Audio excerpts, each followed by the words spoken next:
James Onig, seja bem-vindo. Deixa eu Obrigado, colocar Conde. aqui a legenda para a gente acompanhar, botar o James Onig aqui na nossa esquerda, né? Porque afinal o James Onig se alinha à esquerda. Olha, temos alguns temas internacionais importantes aqui para tratar com o James. E vamos começar, querido, por Portugal, né? Imigrantes em Portugal. Curioso que um deputado foi eleito em Portugal, um deputado brasileiro, né, foi eleito em Portugal, um brasileiro foi eleito deputado em Portugal, pelo Chega, partido de extrema-direita, sendo ele um brasileiro e sendo o Chega um partido anti-imigração. Quer dizer, ele vai ter que se expulsar de Portugal. Ai, Conde, essa se expulsar é a melhor do dia, cara. Já Do ganhou. É 12h20 e já ganhou a melhor do dia. O cara vai se expulsar, é verdade. Ô, Conde, essas aberrações que nós estamos assistindo em Portugal, que envolvem os brasileiros, ela tem raiz justamente na visão elitista que o povo carrega daqui para lá. Eles acham que eles são de lá. E quando a gente percebe, eles são muito bem utilizados pela direita portuguesa, porque eles apagam a identidade brasileira ou eles dizem que são portugueses de origem brasileira, fazendo com que o resto dos imigrantes, e aqui a palavra resto, infelizmente, num caráter bem triste, aqueles que são nitidamente africanos, nitidamente dos países do Oriente Médio, estes sejam discriminados. Então, eles não têm a visão que eles são imigrantes. Eles se acham membros daquela comunidade. Eles se acham que têm identidade, até explodir alguma coisa. Porque o foco principal desses brasileiros, digamos, aportuguesados, europeizados, elitistas, é o mesmo preconceito que os portugueses têm com os imigrantes que vêm da África e do Oriente Médio. Então, ele se assimila muito pelo colorismo, pela cor da pele. No caso, não é o caso desse deputado, que me parece afrodescendente, né? E, mesmo assim, a identidade dele é uma identidade europeizada e tristemente preconceituosa. Pois é, a gente está acompanhando aqui o que está acontecendo em Portugal. A extrema-direita teve um bom desempenho eleitoral ali, mas não o suficiente para poder chantagear a esquerda, né, e a direita. Você tem uma previsão? Quer dizer, eles vão tentar compor o governo agora, né, Onig? Sim, a gente tem que lembrar, exatamente, vão tentar compor o governo agora, Conde. A gente tem que lembrar de um detalhe importante. A direita liberalzona que ganhou a eleição pela Aliança Nacional, esta direita liberal, ela vê a extrema-direita como concorrente. Então, eles não querem contato com o Chega, e tem um outro micropartido também de direita, esse dos pentecostais portugueses, neopentecostais portugueses. Não preciso nem dizer que o Marco Feliciano gravou mensagem para esse partido. Não, as coisas absurdas. Aí o que acontece? Se essa direita liberal não compor realmente com Chega, ele vai precisar compor um gabinete diferente. E vai precisar de outros micropartidos para tentar formar um gabinete. Então, essa coisa de que a esquerda perdeu, em votos perdeu cadeiras. Mas não foi o que se esperava, um massacre da direita. Isso não aconteceu, porque o governo socialista teve problemas, mas também teve uma, como é que o pessoal está dizendo, com uma mini lava-jato lá, né? Inventaram umas histórias contra o líder do Partido Socialista, isso acabou derrubando o governo. Então, eu espero que agora o eleitorado português tenha o senso de entender que é uma transição, para depois retomar o caminho da política normal, porque se chega aí não pode continuar, não. Agora, é incrível como a extrema-direita está unida internacionalmente. Eu nunca vi, né? A esquerda tem até a Internacional Socialista, tem até o hino, né? Todo mundo já esqueceu isso aí. Agora, a extrema-direita tá o Eduardo Bolsonaro nos Estados Unidos falando de Portugal, tá o pessoal de Portugal falando do Brasil, e é o Milei para lá. Quer dizer, é uma coisa infernal, hein, o James O'Neill? Eles se retroalimentam. É infernal. É infernal.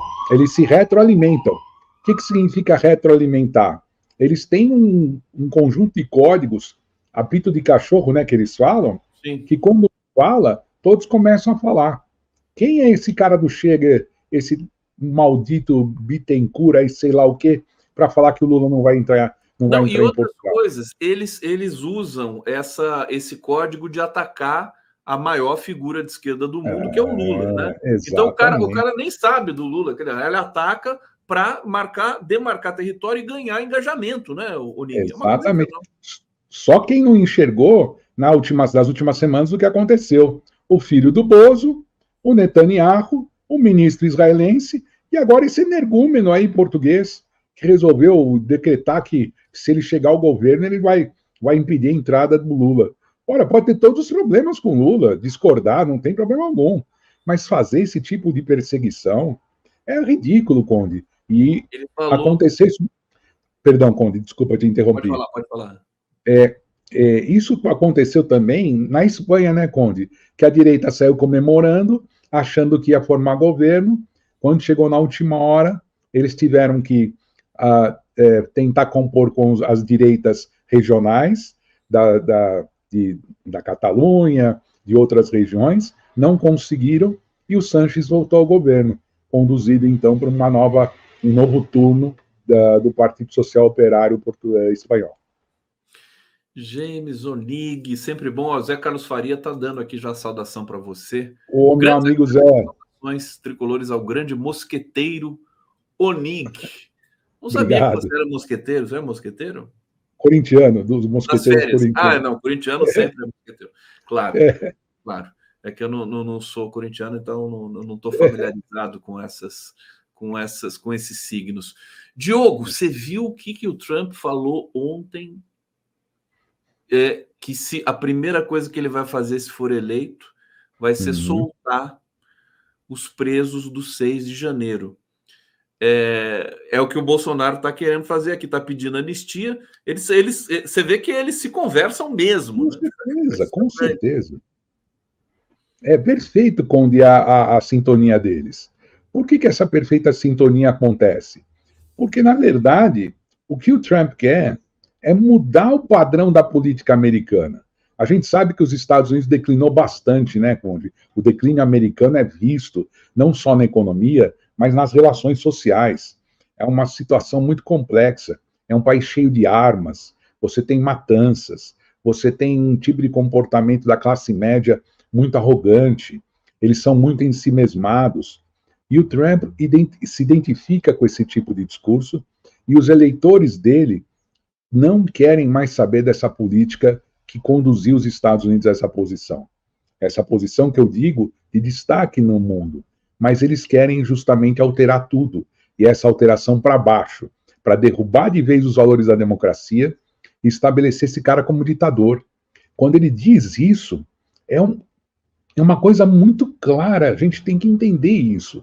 Eu vou libertar, e a palavra que ele usa, Conde, reféns. Ele está dizendo que o Estado americano sequestrou pessoas. Ele está jogando, perdão da palavra, um prato de bosta na justiça americana. Ele está jogando um prato de merda na justiça americana. Eu acho, mas eu acho que isso pode prejudicar ele, essa ameaça que ele está fazendo. Como é bom conversar contigo, Conde. É exatamente isso que eu ia dizer. Ele está achando que ele já está por cima da crista por causa das pesquisas. Mas ele esqueceu que uma grande parte do eleitorado, mesmo que não goste do Biden, tem medo dessa provocação desestabilizadora. Porque isso desestabilizaria os Estados Unidos. Mais do que ele já está. Mais do que as dificuldades que eles estão enfrentando. Então, efetivamente, quando a gente encontra um candidato à presidência dos Estados Unidos, que a eleição está aí, está em novembro, que diz que as pessoas que foram presas num ataque ao poder americano, numa tentativa de melar as eleições, não são presidiários, são reféns. Se ele continua afirmando isso, Conde, ele vai ser prejudicado, sim, porque a boa parte do eleitorado americano, digamos, mais estruturado nos grandes centros urbanos, eles têm muito medo da desestabilização, porque eles sabem que, apesar das crises que os Estados Unidos enfrentam, o pilar da democracia ainda é a garantia de investimentos, ainda é a garantia de circulação de mercadorias, de valores. Então, eles não podem abrir mão dessa democracia liberal. Eles não podem abrir mão desse naipe de democracia. E é por isso que eu acho que ele pode se prejudicar.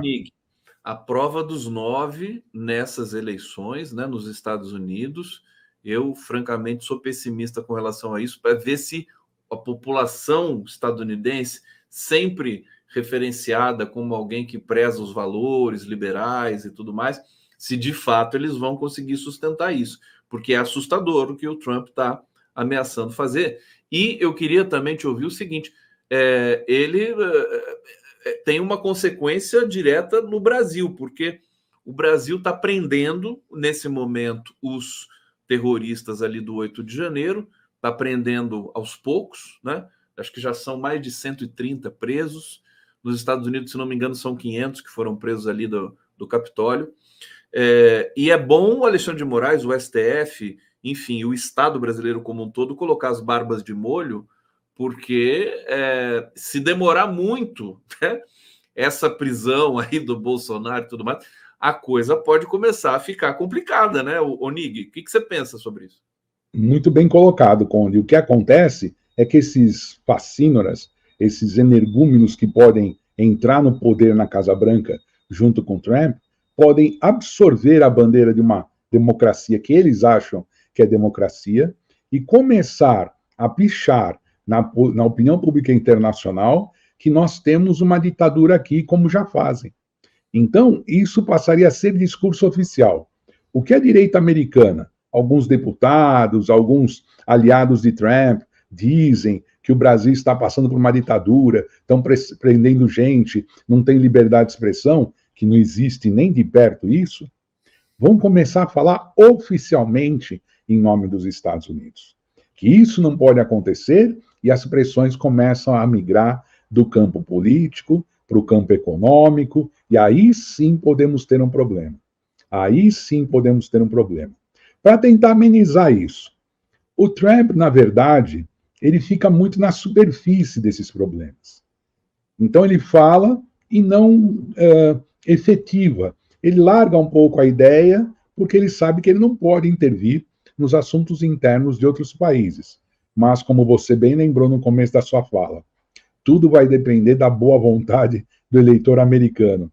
O eleitor americano vai ter que ajudar a gente nessa hora, porque senão a coisa pode piorar. Aliás, agora há pouco, né, hoje, de ontem para hoje, foi oficializado, né, que será realmente Biden versus Trump. Acho que pelos últimos resultados ali das primárias, né, Isso, e mais algum outro elemento ali, quer dizer, será Biden versus Trump realmente.